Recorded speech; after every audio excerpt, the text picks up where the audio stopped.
Hello friends, આજે આપણે બનાવીશું ચૂરમાના લાડવા. તેના માટે 3 વાટકી ઘઉંનો લોટ, અડધી વાટકી રવો, તેલ ઉમેરીશું અને આ લોટને બરાબર મિક્સ કરી લેશું. લોટ બરાબર મિક્સ થાય એટલે તેમાં ગરમ પાણી ઉમેરીશું.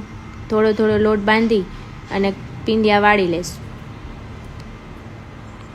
હવે પીંડિયાને તળી લેશું. તેના માટે એક કઢાઈ લેશું, તેમાં તેલ નાખીશું.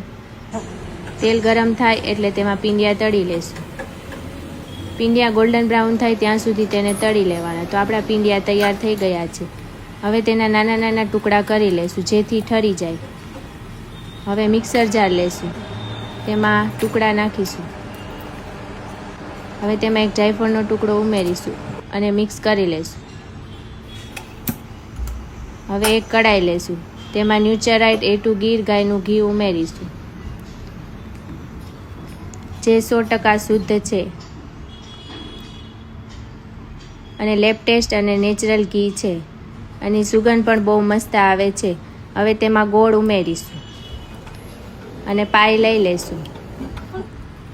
હવે આપણી પાઈ રેડી થઈ ગઈ છે, તો તેને ભૂકામાં ઉમેરીશું અને મિક્સ કરી લેશું.